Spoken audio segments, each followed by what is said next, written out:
when B-2 stealth bombers attacked Serbia on the opening night of Operation Allied Force in 1999, destroyed Iraqi air defenses during 2003 shock and awe and eliminated the Libyan fighter force in 2011, the attacks were all guided by highly specialized pilots trained in stealth attack tactics. Given the dangers of these kinds of missions, such as flying into heavy enemy ground fire from air defenses, confronting the prospect of air attacks and preparing for electronic warfare over hostile territory, B-2 pilots need to be ready. We prepare and train every single day in case we get called up tomorrow, Lieutenant Colonel Nikola Politor, commander of Detachment 5 of the 29th Training Systems Squadron, told Warrior in an interview. While performing missions, B-2 pilots need to maintain the correct flight path, align with specific targeting intelligence and load and prepare weapons, all while manning a digital cockpit to control a wide range of additional variables at one time. Thank you to the military vehicle combat game War Thunder for sponsoring this video. In War Thunder, you can go to battle on an impressive arsenal of more than 1,200 realistic aircraft, ground vehicles and ships from the 1930s to the 1990s. With realistic physics, amazing graphics and powerful sound effects, you will be immersed in combat unlike ever before. Join the game for free on PC, Xbox One and PlayStation 4. Use the link in the description below for a free premium tank or aircraft and an upgraded account for 3 days. Politor, who trains future B-2 pilots at Whiteman Air Force Base in Missouri, says Air Force pilot trainees have adjusted well to learning a seemingly overwhelming amount of new information. The biggest challenge for pilots is being able to manage flying for long periods of time at the same time as managing a communications suite and robust weapons package, Politor said. Politor is only the 10th female B-2 pilot in history.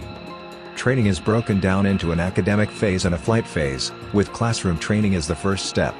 Trainees, Politor explained, typically spend about 2 months working on a simulator, before taking their first flight.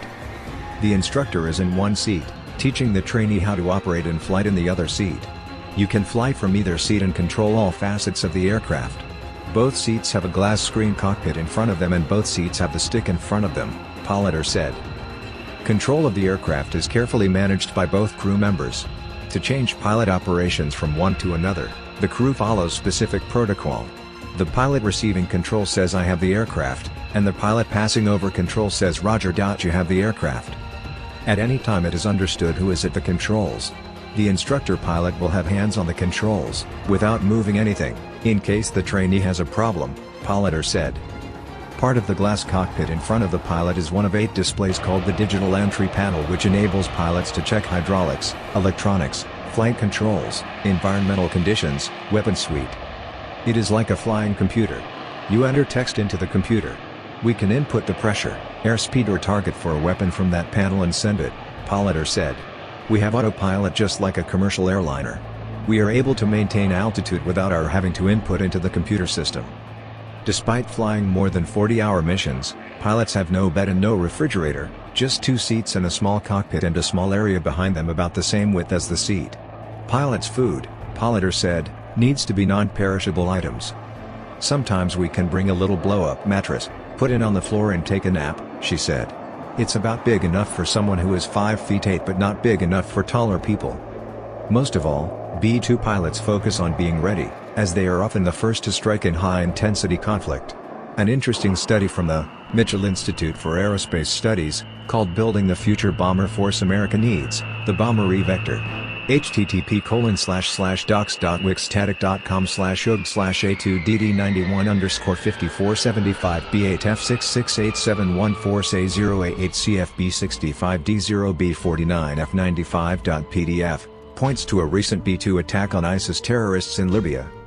On January 19, 2017, 2 B-2s flying from Whiteman AFB, Missouri released dozens of precision munitions on an Islamic State training camp in Libya.